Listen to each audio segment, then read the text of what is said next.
Hey, you there! Thank you for watching, and welcome to Forge Lines Forever. Today, I have a 6v6 custom match here on the most amazing Neuroxis map generator. So let's go ahead and introduce our teams and our players for today. Starting up with Team 1 in the Northeast, and with Team 2 in the Southwest. Starting up with Team 1 Southern player, working our way clockwise, we have in Royal Purple, or Regal Purple, I should say, Rayla as a Seraphim. They are a 2,000 rated player, the highest rated player on Team 1. To their north, we have in Emerald Green, Valstrax. He is a UEF for this match as a 1,500. In the middle of the lineup here for Team 1 in Orange, the color orange is another UEF for Team 1. It is Kalsa. He has a 1,500. In Light Oak Tan to the northwest, we have the Seraphim play of Knightley. He is an 1,800 rating. In Forest Green to his east is the Aeon commander of Chicken Rayaba. He is not a Seraphim, which means calling him Chicken and having other players on his team having chickens will probably confuse me at some point, but I will try to not do so. Again, he is an Aeon, and he is a 1,500. And last but not least here for Team 1 in the northeast side of the map, we have as an Aeon as well, Lux Puig. He is a 1,600 in Ruby Red. So for Team 1 side of the map, they have 2 Aeon, 2 Seraphim, 2 UEF, which means Team 1 lacks Cybran technology. Starting up with Team 2's Northern player, and also going clockwise around their lineup, we have in lightest red-pink, Sakurai in Bloom, and Aeon here in this game as a 1,700. To the southeast, we have in Batman Gray Neuroxis. He is an Aeon for this match as well. He is a 1,500. To his south, we have in Pac-Man Yellow, XXX-AFK-XXX. Going to call him AFK for short, of course. He is a Seraphim as a 1,400. To his east, already on the move here to the eastern side of the map, we have in Amethyst Purple, Swadoslav. He is a 2,200 rated player, the highest rated player on Team 2 and in the game overall, and he's playing as a Seraphim for this match. To his west, we have in Glow-in-the-Dark Green, also on the move, is Fong as a Cybran. He is a 1,600, and next door to him is the other Cybran for Team 2 in Chevy Crimson as a 1,500, which is Carl. And with that out of the way, Team 2's main lineup, they have 2 Aeon, 2 Cybrans, and 2 Seraphim, which means Team 2 lacks UEF technology, Team 1 lacks Cybran technology, and for 12 players on the map, let's take a look at the recounts, shall we? Currently sitting at 74,000 mass in reclaim, which means it is a little bit over 6,000 mass per player. Lots of mass to scoop up. Most of it residing along the middle of the map, but there's definitely a huge clump of it in the southeastern corner with all of those shotgun, blasted, mountain, hill, whatever you want to call those things in the southeast. And in terms of mass point layouts, again, I'm going to cut that map right down the middle. There's a Trimex position in the northwest, which looks like Team 1's Chicken is going after currently.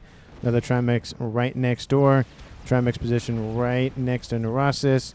Necrosis, and then another Trimex here for Fong, and then it looks like another Trimex here for Swadoslav, and there's really nothing in the backline here for either of these players, that being Fong and Carl, but I think they'll manage nonetheless. So what is that? 1, 2, 5 Trimex positions, so almost 1 per player. There's also a couple of mexes in the middle of the map. Not really that great in terms of placement, just because the distance between them isn't great, so one player is going to end up owning both of those. It's not really going to be maybe we'll see Team 2 owning this one, Team 1 owning this one, but I feel like that's even too close. We do see some calm-on-calm action in the middle of the map here between Team 1's Kalsa and Team 2's Necrosis going after the reclaim. There's also a T1 PD trying to force Kalsa back. Those wall sections get annihilated, but the PD erupt their stands. So unfortunately, Kalsa will be forced to retreat. He does have a hit point advantage, about being 1,000 hit points more than Necrosis' commander, but that has already been overcome by incoming units from AFK. In the northwest, Team 1 gaining a lot of ground, essentially isolating Team 2's ability to go for that Trimex position. Because even if Carl moves in, which he currently is doing, there's a lot of attention here, both from Chicken and Knightley, So that is going to be an interesting affair. It is currently a 1v1 in terms of comm-on-comm action. And I highly doubt that we'll see Chicken push in with his commander. Maybe we will, but probably not. If we were, he probably would have already been walking over. Currently, it's a 1v1 down the middle. And Sakura can either go north to assist Carl or go east to assist Kalsa.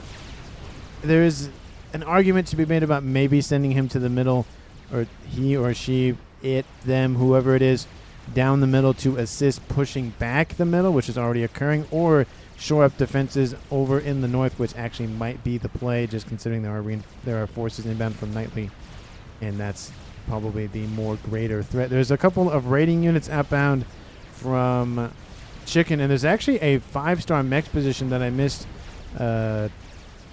going over, so that is a decent amount of mass that Sakura is going to lose if they don't take care of that engagement. We do see that the purple players are throwing everything in the kitchen sink at one another.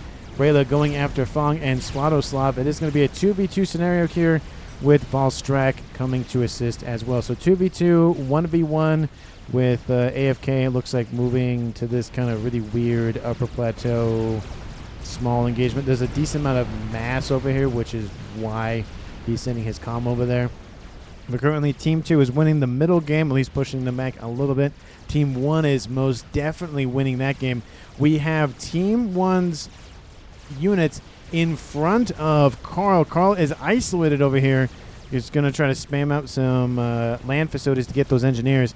That is very dangerous, not having any reinforcements nearby. There's a huge hole that's now being exploited by Knightley. You can see the angle, not going west and then south, going straight southwest. And this is driving a lot of attention away that Knightley is desperately going to be using to try to, again, distract Sakura and push in and go even around them as well, isolating 2 commanders for Team 2. Definitely something to watch out for as the game progresses. In the east, definitely a more traditional fare in the sense of moving units in the southeastern corner is kind of not great due to the pathfinding and the tight environments and the nonsense. So probably going to strictly be T3, maybe some raiding parties with some harbingers or bricks or whatever. But I don't expect to see any chickens or monkeys or crabs taking that angle. We do see that Swadoslav and Fong are being slightly pushed back by the forces from Rayla and Valstrak. But now there's some comm-on-comm action now between those 2 players in there. We do see a couple of engineers outbound from Locks to get some reclaim as well. And his comm is actually making an appearance on this eastern side, now making it a 3v2 in favor of Team 1. But there is the comm of AFK nearby. He has to get a transport to, jump that little cliffside, because if he probably jumped, he probably would explode.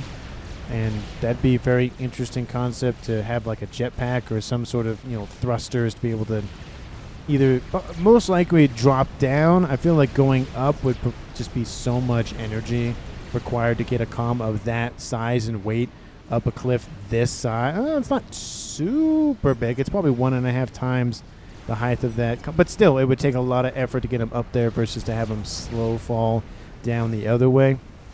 We do see that transport does get destroyed. I think it tried to drop off engineers and just got annihilated.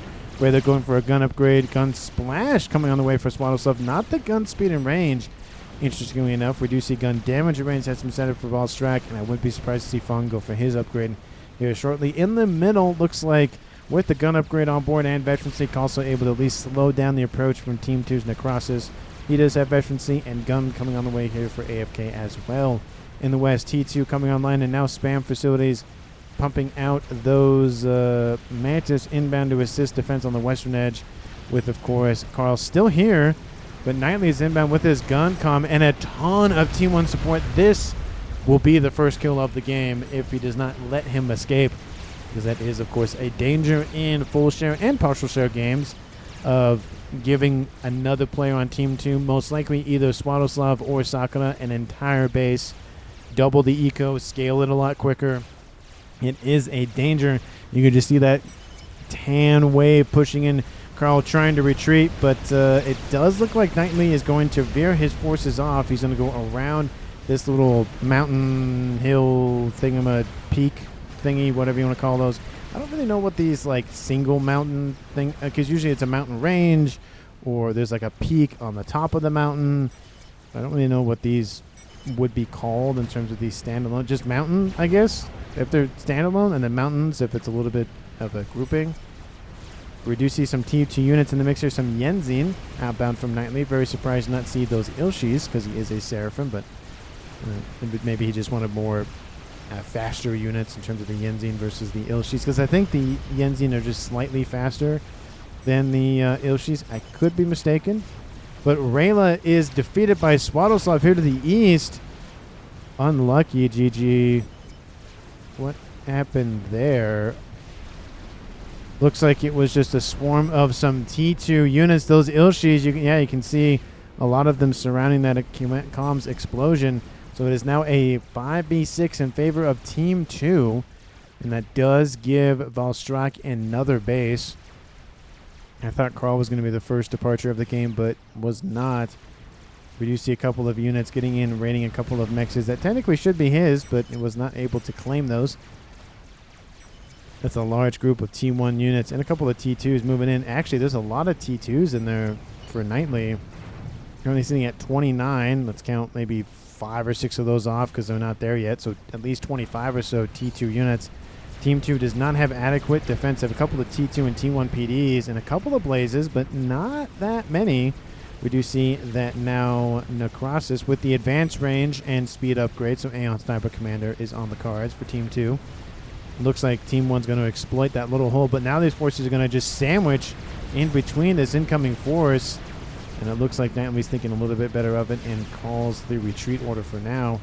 It does, of course, allow AFK to push in. Now he's claimed this upper plateau over here, pushing in against Khalsa, who has gun.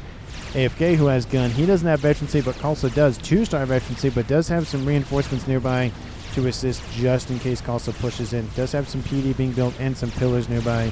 AFK should be overcharged. Yep, there. Oh, thought there was an overcharge, but overcharge goes for the commander. AFK might be looking to trade with Khalsa. 7,500 hit points versus 5,000. So Khalsa pretty close to being a murder-suicide situation if the comms health deteriorates any farther. And with the death in the east, Team 2 is able to push in a little bit more from Swadoslav's pressure. The southeastern corner is going to fall, and units coming in around to Lox Puig's commander. There's a decent amount of Yenzins here. This could be a kill and an Ilshi nearby. I don't know if Swadoslav knew he was there. He probably knew he was there.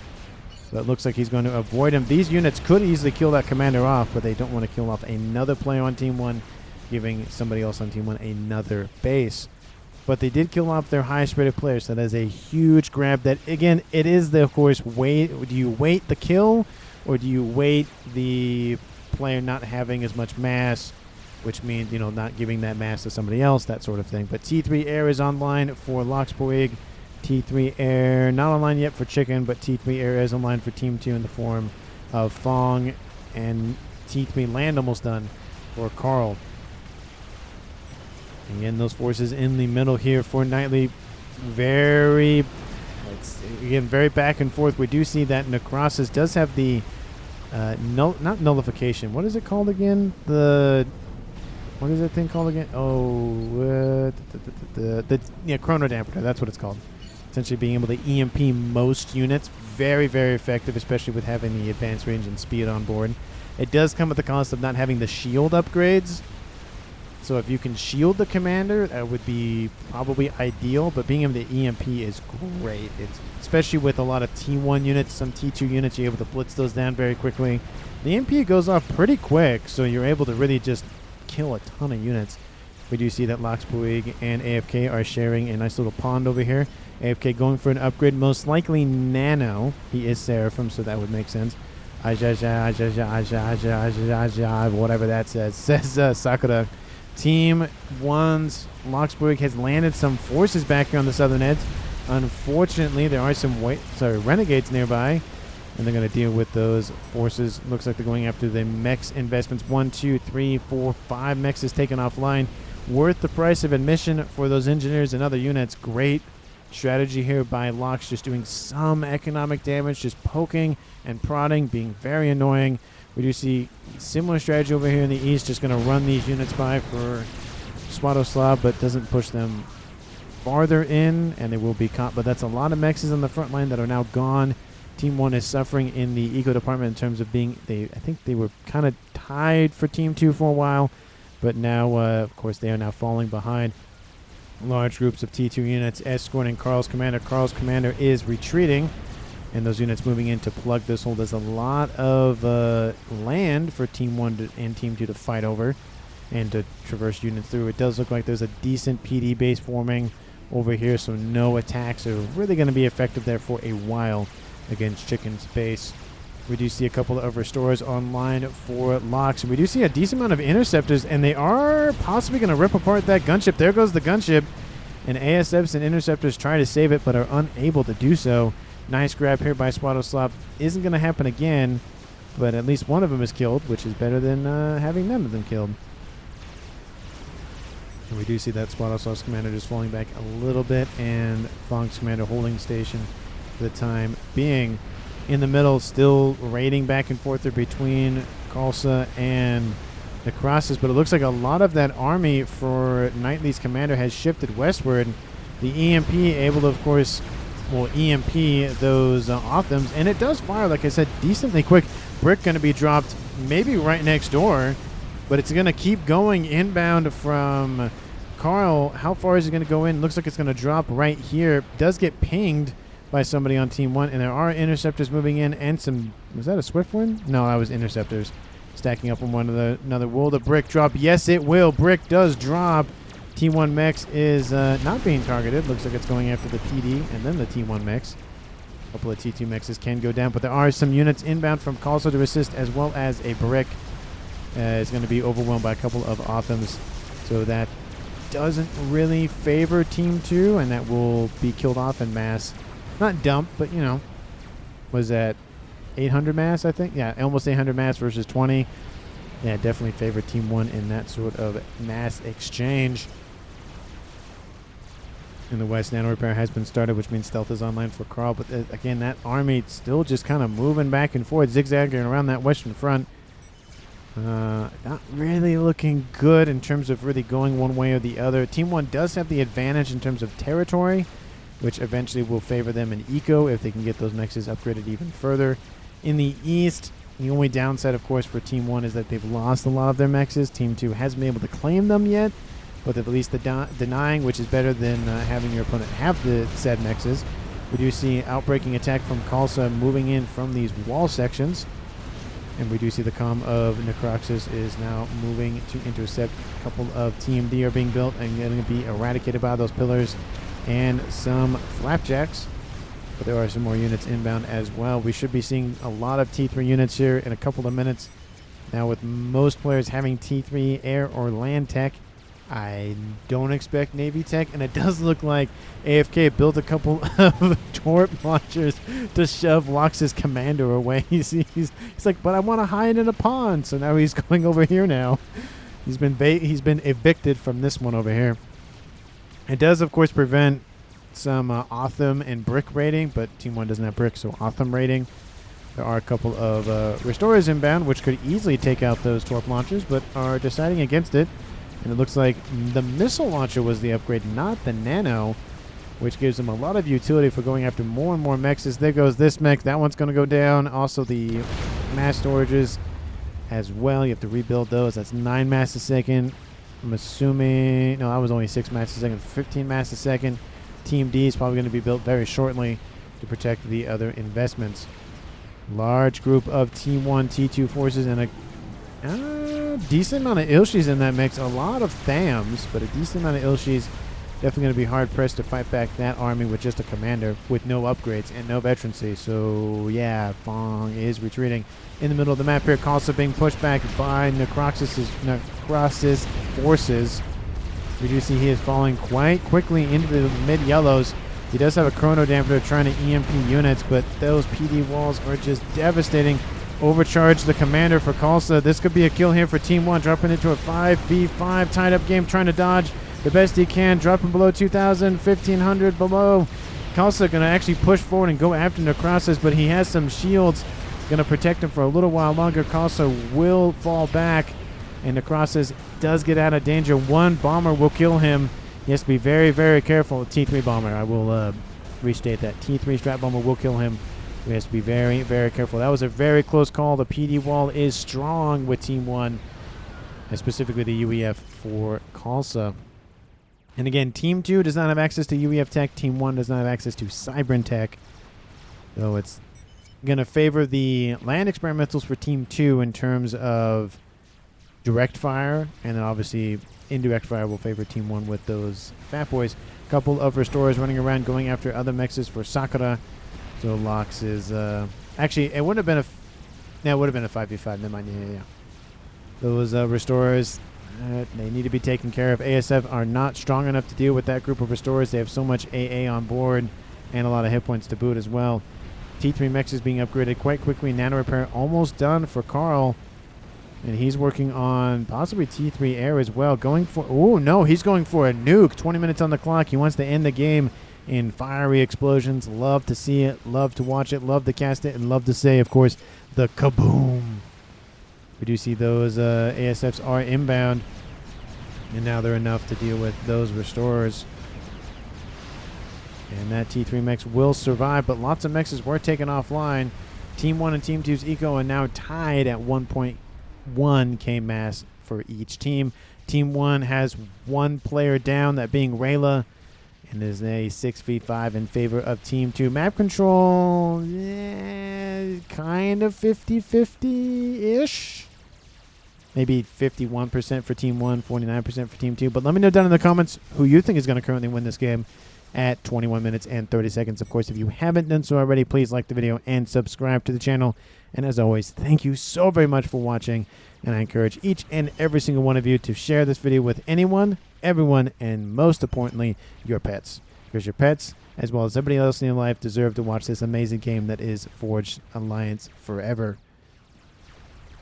We do see that AFK is hanging out with some of his opponents here. We have a couple of Riptides just hanging out. We do see that the units are being reclaimed, and it does look like Falstruck's like, oh, I can't have that. And decides to pull them back. Didn't actually kill any of the units off, but did damage one quite significantly. Drops it below half of its hit points. A couple of comments in Russian. We do see Necrosis building some T2 artillery. Now, this is the not necessarily downside, but the Aeon artillery, the T2 and the T3, very good. Very, very, very good. Unfortunately, they do not have the Ravagers that Khalsa and the UEF have. So while the artillery for Team 2 is in range, unfortunately for him, those Ravagers are almost in range. You can see he's trying to extend the range out just a bit more by trying to ground fire units technically outside of the range. You can see that one is taking some damage. So it is a way to kind of extend it just a little bit longer. And that's mainly just knowing the unit and knowing that you can kind of push it a little bit further than you normally could. Just because the shots extend or live, quote unquote, a little bit longer. They don't deteriorate at the range to kind of extend a tiny bit further. The artillery is a little different because the range that it says is the range that it says. With a simulated PD like this, you can kind of get it a little bit further past. But Khalsa, I mean, you can see that unit was barely in range. So, and you do see some of those shots do actually hit that T2 Mar. You can't target it directly, but you can kind of ground fire it a little bit, kind of like put it right there and then kind of shoot it a little bit further. But now we have a Miasma online, not in range of those Ravagers. I'm going to start shelling this position, but unfortunately, that's a lot of shielding, and it's going to take a while to chew through that those hit points. PD creeping, it says Necroxis. What does it say? Go play dual gap. I mean, I don't know. I feel like PD creeping is a legitimate strategy. Just like camping is a legitimate strategy. Just like anything else is a legitimate strategy in war. It just is. Make a GC and kill him. It says Necrosis. I mean, that is a strategy for Team 2. Just build an experimental and walk him down. We do see a Strat Bomber running around here for Lox Boig. A couple of restorers as well. Team 1 also has a nuke online and now going... going for a second nuke. Going for... Oh, wait, hold on. No, they're reclaiming it. Okay, they're just going for one nuke. I was like, oh, they're going to go for a dual nuke launcher. That's interesting, but no, they'll go for one. Team 1 has their new launcher online. Team 2 also has their nuke launcher. Now it's just going to be a race to who loads theirs first. Looks like an SMD is going to be built, but here's the question. Does it load in time? Yeah, you can build SMDs very quickly, but it doesn't load in time. Chicken has almost been finished here for Nightly. I think that's the first experimental, if I haven't noticed about anything else in the game. I don't see... There's a Colossus that just got started. Air Grid. Looks like Chicken just started for AFK. Of course, we have Carl going for Nuke. I don't see anything else that's done. Brashcom's going to be gated in here pretty shortly. Yeah, that is the first experimental of the game. The nuke, I think, has been pinged by Team 2. It has. They know about it. They know about the SMD as well. Again, now it is a race to who can launch the nuke or load it first. The only downside that Team 2's Carl faces is not only does he have to load the nuke, he has to fire the nuke and wait for the nuke to travel, and that is a bunch of time that gives Chicken to load that SMD. So he really needs to blitz it down, but he's already half done, and I think it's going to launch first. And that is going to be a big play here for Team 2's Western player of Carl, being able to take out essentially an air grid and a nuke. That nuke is loading, and it looks like the nuke is actually being assisted more than the SMD is. Ooh, it looks like Chicken's play is going to be mutually assured destruction, or MAD. There is a Colossus now online. SMD now being built here. Just got completed construction, and I think the engineers are going to assist it. There's also some Rascoms already online for Sakura as well. I mean, having a lot of T3 mexes does help, sitting at 700 mass income, producing more mass, at least by themselves, than anybody else on his team or in the game overall, at least in terms of single players. We do see that Valstrak on dual base only sitting at 300. And lots of ASFs, bombers running around that. Chicken is inbound. Strat Bomber got shot down pretty quickly. Does take out almost a T3 mix with the assisting mass fabs. But it's going to be about that nuke loading. The nuke is about to launch. How's the SMD over here? It's half low. Ooh, it's going to be close. Looks like Chicken's like, I got to below that SMD. It's going to be close. You got to fire it immediately there, Carl. Or you go after somebody else that's not Chicken. But why not go after the guy with the nuke? Why not? Make the big plays. Go for it. Chicken is inbound. Colossus moving in to intercept. Chicken's already taken half of its HP. Or it lost half of its HP, I should say. Sakura in retreat. And Restore is moving in to intercept and assist as well. ASF guarding them. Nuke is inbound. Is it going for the nuke? It is going for the nuke. The SMD, it's going to be close. It's going to be close. It has been launched, though, at a minimum. Everybody else on Team 1 is going to build SMDs. There's already one over there. That one just got built. I'm assuming one backup one should be somewhere. AFK builds experimental. Chicken in the middle. Colossus actually gets defeated by the Chicken and all of that T3 support. That's got to hurt. And there's also some T2 support up here. That nuke is inbound. SMD. The SMD loads in time. Definitely unfortunate. Had it been fired just a couple of seconds sooner, it would have been fast enough. Definitely unfortunate. What did you nuke? Says Necroxus. And those units now going to wipe out the western edge of the map, going after all of these T3 mass extractors and a couple of the mass fabs as well. And it looks like it's not going well for Team 2's western front. Of course, there's air support. Air fight does occur between Vong and Lox Puig. ASF's inbound from Chicken. That's not going to feel good for those ASFs from Team 2. That Chicken is almost dead, but it does have 2 veterancy, though, so it has 20% more hit points. Second, Colossus is inbound. It will finish off this group of forces, but not before all those mexes go offline. That's 27 mass per T3 mex. There's 4 of 1, 2, 3, 4, 5 of those, plus a decent amount of mass fabricators, so probably call it 150 mass.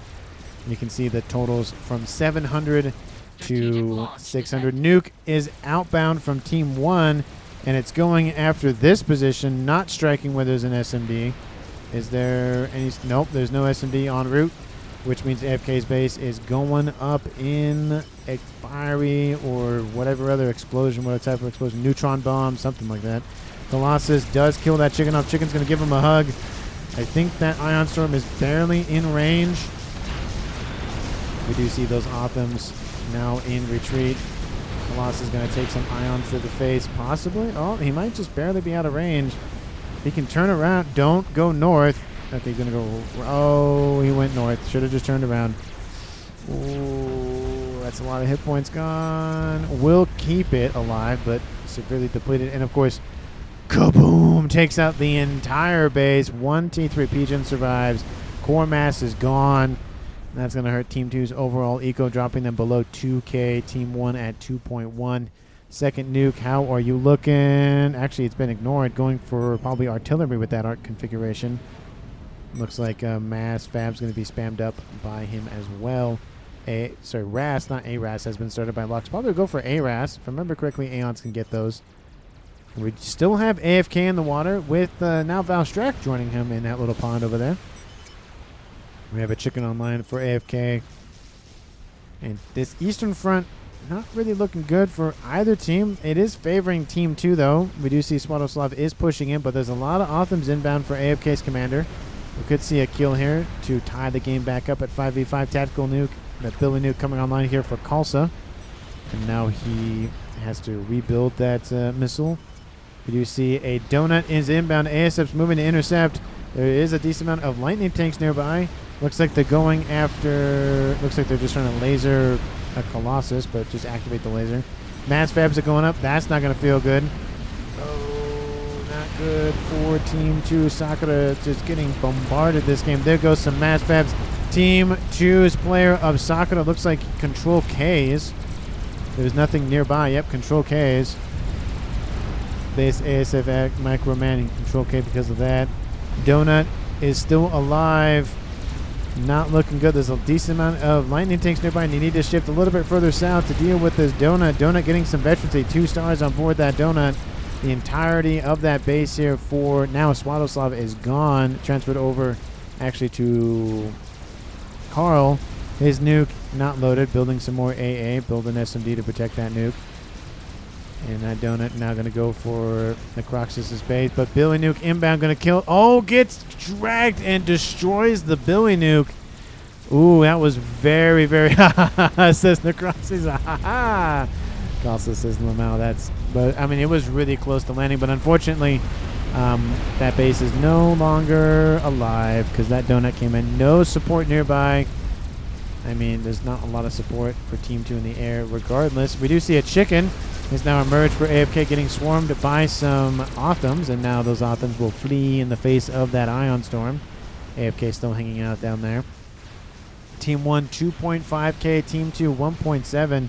They are just losing their mass income. They lost their mass income lead and is now severely trailing behind. AFK still reeling from that attack. Looks like the Donut's not going to go after Carl's base, but it's going to get shot down before it can do any much work. There's a decent amount of AA that's been built in the interim, and a crab that just got finished as well. The shield might come online in time, though. No. Will the nuke be safe? Will the nuke be safe? It's going on a collision course with those pigeons. The nuke is fine. Just barely. A pigeon did blow. Was that pigeon? What was this? Oh, SMD goes down. Ooh, that's not good for Carl. There is no backup SMD. That nuke is not loaded. Luckily for Team 2, that definitely would have been very, very bad. SMD dead, says Chicken. But, of course, can be easily rebuilt on top of that wreck and then reloaded before the nuke lands. Billy Nuke lands in the middle. And Team 2, look at their territory. Completely, an entire base of, main player eco is gone. And Carl's saying I suck so hard this game. No, I don't think so. It's just you got really unlucky with that SMD loading. Strap Bombers inbound for Chicken, though. And they might be going for that nuke. That'd be... maybe. We do see a lot of SACs running around. They are RAS preset, but they can do some damage, which is better than nothing. Don't see any other specialty SACs. A couple of Othams still rampaging around there. Team 2's eco still at 1.7. Team 1's at 2.5. ACU, by the way, says Valstrak probably talking. Yep, there's Jai. Look, he built some naval factories there. Why not? Why not build them right there? He's been sitting there for the past 10 minutes. But artillery is online for Swadoslav. T3 artillery online. It is not the Aeon. It is the Seraphim one, which is fine. I prefer the Aeon one, but that's just me, of course. Need help. South side, says Valstrak. Else we fall.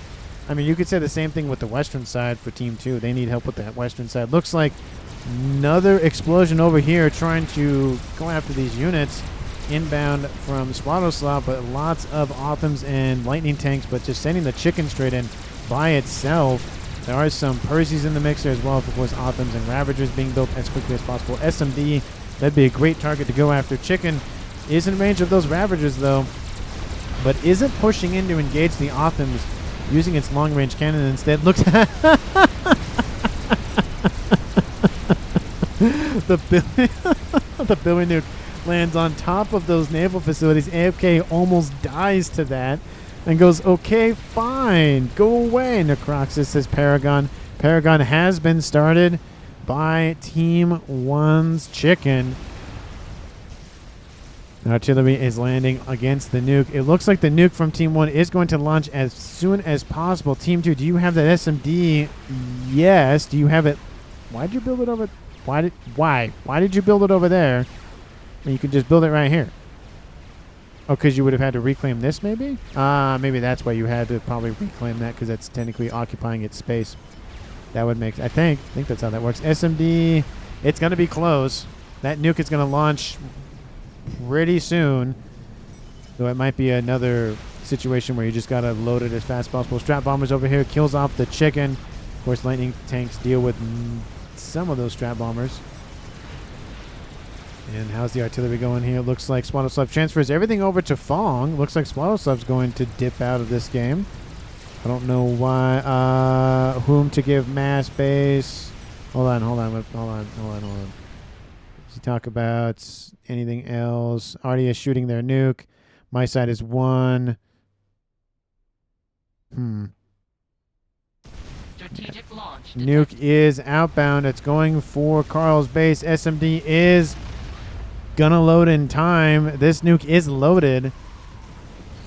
That'd be a loss if a nuke kills a nuke. This SMD is still alive, though. Paragon is being built as we speak. It's being sent across the map. Shoot already here, says Swadoslav. Oh, yeah, the air grid that's not protected, but is getting shield coverage. Going for an emissary over here, though. Swadoslav does control K. Did Swadoslav leave? Oh, yeah, I guess he had to leave for some reason. This game now is a 4v5 in favor of Team 1. Chicken inbound from Knightley going for that SMD. The SMD, of course, shoots down the nuke. But it doesn't matter. That chicken is next door. That monkey could easily stop that chicken, or at least try to slow it down a little bit. Second monkey is built, though. Oh, this is gonna, that nuke needs... You got to launch the nuke at this point. You got to just launch it. Save it. Almost bomber inbound. There's going to be a little bit of friendly fire here. It's not going to feel good. Chicken's moving in. Chicken going after that SMD. Not SMD, sorry, the nuke. There goes the nuke. Launch the nuke. Oh, that's so frustrating. The nuke was loaded too. Oh, that's gotta suck. Do you see a donut over here? That's going to get blown out of the sky by those ASFs. And there it goes. Going to land on top of some ground units, though. That's not going to feel good. There goes all those units. Team 1, of course, building a Paragon and an emissary over here. It's going to be a little bit for that. You see that the shields are getting more expanded upon. Paragon now in the yellow. Chicken spam here for Fong. Air grid pretty massive here for him as well. Man, that's gotta hurt, losing that nuke. Yeah, that's rough. And it'd be one thing if you fired it and then lost the silo. Chicken, you have nuke loaded, how to stop, 3 experimentals. There are 4. There's 3 Colossus, 1 crab, 2 monkeys. Where's the other monkey? The monkey's over there. So 2 monkeys over here. Look at how far these engineers are reclaiming for Team 1. Look at all this. Look at all these engineers running around, reclaiming everywhere. We do see some whalers inbound, though. And the Calm of Necroxus is over here just hanging out. Just going to full send it at his opponent, it looks like. Yeah, he's just going to full send it into that base and die, most likely. Oh, that's not going to feel good. That's not going to feel good. There he goes. Team 2 loses another player. It is now a 5v3 game in favor of Team 1. ASF's moving in to cover the bomber. Where'd the bomber go? The bomber get shot down? No? Oh, no, it's back here. Yeah, it's back here. ASF's going straight for that bomber from Lux. It looks like he just clicked on the target. Going to be a decent air fight here for Team 2. It's going to actually win that air fight quite handedly. Gets a huge engagement on those ASFs. Oh, that's got to hurt Lux Bouygues' forces, though. Does have a lot of restorers to back that up, though. Now is the Paragon. It is half done, or half alive. More shields are being built. Love to see that. Nuke is being reloaded, of course, just slowly, but it is being reloaded. Bomber going to drop another payload. Going to take out a decent amount more hit points on board those chickens. Soften up for those Colossus and the crab that's just going to get eviscerated here in a second. Oh, there goes the crab. 3 Colossus versus 3 crabs, though. Sorry, 3 chickens, though. It will favor the Colossus. Well, I mean, that one, of course, is severely weakened, so that's a different story. First chicken is down. That monkey's going to engage and then just get annihilated by the Iron Stream. Second chicken is going to engage. It will kill that monkey, though. Oh, there goes that second chicken. Third chicken will possibly kill off that Colossus, maybe. Not with this bomber support, it won't. Another monkey inbound. SMD being reloaded once again. We do see an air fight over here. Team 2 going to airlock Team 1 at this point. Went after all of those restorers. Tactical nuke being built by Valstrak's commander. We do see, of course, Khalsa still in the middle of the map here. This should be an Omni... Oh, it is being upgraded. That is fair. I was going to say, that should be an Omni station being in the middle of the map. And 1 artillery is not enough. And that Paragon is in the green. 75% complete for that thing. Looks like there's actually a second artillery online. Maybe it's just firing that fast. Maybe it's just firing that fast to look like a second artillery. And we do see units pushing in. Fatboy was almost done. Oh, you can see it's just barely about to finish. Fatboy does finish. Oh, it's not great, though, because the Optims are going to just wreck it. But Fatboy does get a little bit of work done with its secondary fire. Great save there here by Team 1's Valstrak. That was very, very close to losing that. But looks like actually he might. Shields are down. Optims moving into range again. The Ravager's going to help with this a little bit, though. Oh, is he going to grab it?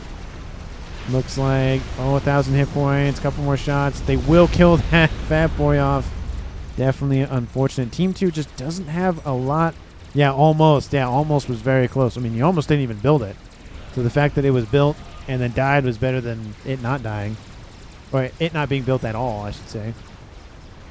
Shield still holding. The Paragon is online. Team 1 has the Infinite Money Glitch online.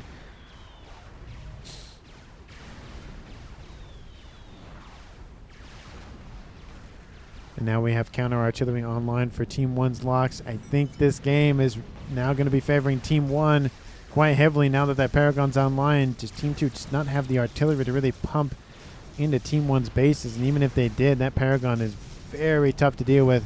And Salvation's being built. More air facilities being built. We do see kind of a shifting over of tech to Khalsa to get some more, of course, income into their coffers. Give all engineers, says Chicken. Oh, yeah, just give all the engineers over to spend as much mass as he can. You can spend about 5,000 and you cap out. So it's technically not infinite, but it kind of is. 3 more chickens online here for Nightly. And he's just slowly losing territory. But again, Team 1, now that Paragon's online, it's going to be only a matter of time before Salvations are littering everywhere. T3 air facility, of course, being spammed up very quickly. Artillery targeting the base for Locks, but he has the shields already in place, of course, and he has an emissary. It's not looking good. Counter artillery now landing at Swadoslav's old base, building more shields, but it's only going to last so long.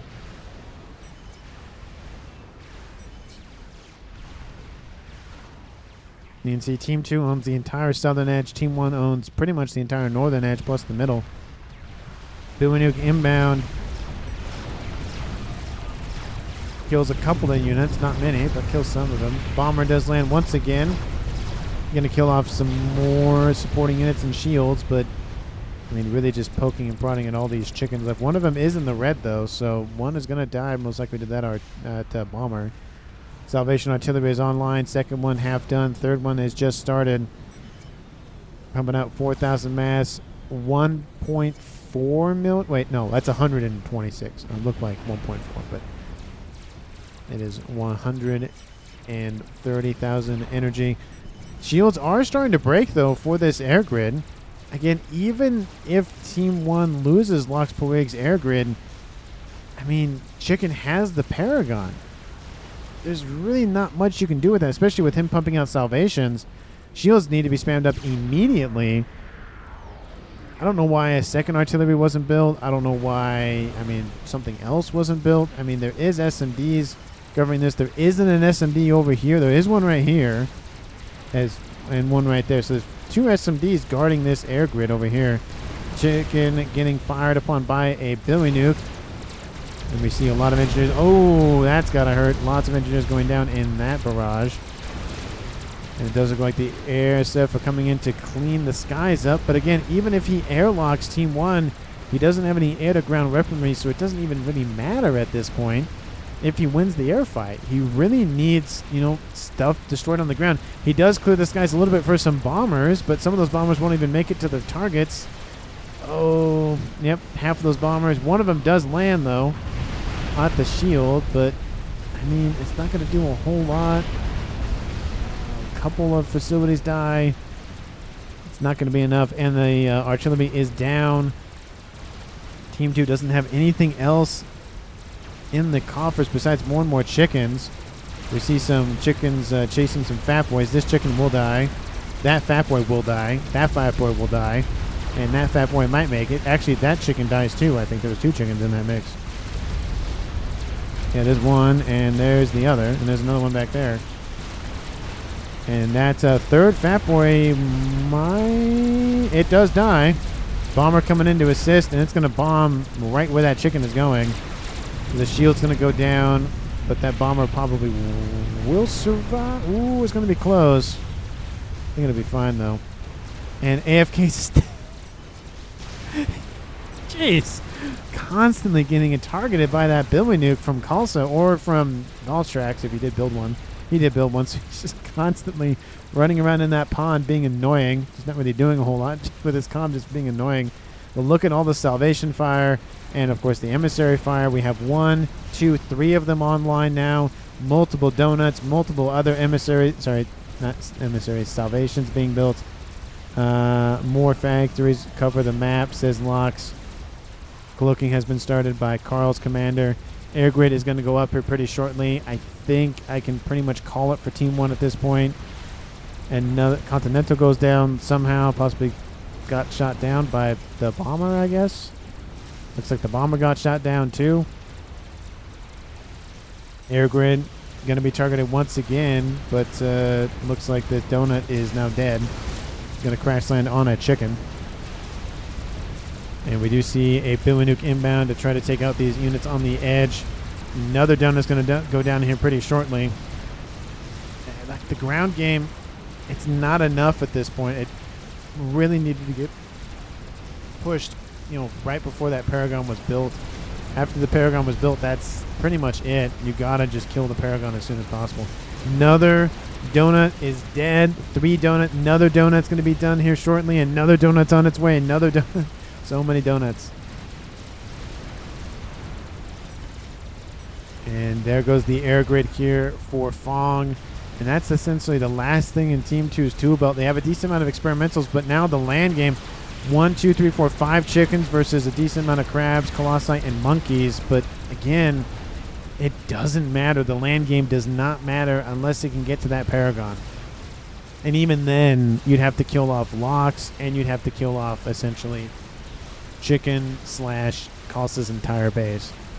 Then you'd have a chance, but at this point, Team 2 is just trying to survive as long as he can at this point. AFK still being shot at by Billy Nukes. We do see some Percy's moving into range of that commander. He does get one of those. He's sitting at 20,000 mass killed. And maybe he'll die here. Maybe. Oh, nope, he does get out of range of those Percy's. And a couple of those offense, to be fair, do reach pretty close to that air grid, but there is a Colossus or two. Vaughn control Ks, dropping this game now to a 5v2. And it's only a matter of time between AFK, cast, question mark, says Chicken. It was a good game, in my opinion.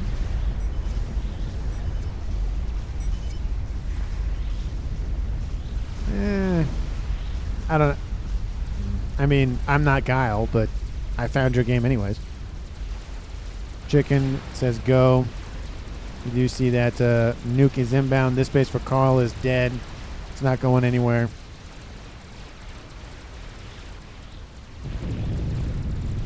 Another Billy Nuke lands. AFK is somehow still alive, I might add, with all of the everything that he's been shot at with. Kaboom! Takes out this base for Carl. 46 minutes on the clock. And like I said, Team 2 is just not dead in the water. Essentially dead in the water at this point, actually. Oh, so I can Billy stuff, says Foster. Can I get a transport, please? Oh, that's funny. Look at this. AFK's in the water, hanging out next to two of these donuts. Then we have some lightning tanks surrounding the little pond down over there. Cloaking still coming online for Carl. It's probably just going to finish it and walk around the map.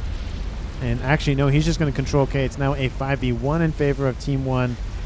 We do see that AFK still launching missiles. That's why he's been targeted a lot, because he's just constantly throwing missiles at everything. Will kill off another T3 mix. I mean, he's still going for it. 30,000 mass killed. Pinged the right one, says Valstrak. ACU, yellow ACU there. Yeah, he's been there for like 25 minutes. He's been there for a while now. We were behind since the beginning. I'd say that probably for the western side. The eastern side, okay, there he goes. Team 1 is officially winning the game. It looks like Valstrak Billy nuked that commander. It does look like maybe it was a... Where's that commander for... No, he's right there. Double Billy for the finish. The odd thing. Yeah, double Billy landed essentially simultaneously. Look at that explosion. It's very pretty. And there's that... you couldn't even get the explosion or finish from the Seraphim commander before the game ended. But MVP for this game, for my opinion, goes to Chicken. That SMD that he loaded set... Not necessarily set the stage for the game, but had that not been built and loaded in time, his base would have been gone. The western side would have not necessarily collapsed, but Team 1 would have a little bit less pressure on them. We did see a great move from Nightly going after the nuke over here. Just sent one chicken in on a mission and killed the nuke. Great play that, but I do think the nuke itself for Chicken didn't play a huge part, but it was useful for having Team 2's Carl send his nuke against his nuke, and that kind of focused his attention there. Got the SMD online just barely, but did get it online. And I do think the game may have shifted a different direction had that nuke landed, but I also do think that had Carl sent his nuke against something else, that would have it possibly would have been a different story. Look at all the donuts. Look at all the everything just destroyed. Yeah, just... Like I said, I do think that that one nuke definitely set the... I mean, Carl's not landing. Definitely started to set the stage for Team 1 winning. And, of course, he just went for a Paragon, built a bunch of stuff, and then won the game. So I do think Chicken deserves MVP. Let me know down in the comments if you agree or not. I do think that Nightly did a very, very good job, though. He put a lot of pressure on the western side very early. Was able to take out a lot of Team 2's eco on this western side. The constant pressure. Love to see that. And then, of course, we saw Chicken's base over here just sit there and take those T3 mexes and just call it a day and deny those for Team 2. But again, let me know down in the comments what you felt about the match. Of course, if you haven't done so already, like the video and subscribe to the channel. Again, thank you so much for watching to the end of the video, and I will see all of you in the next one.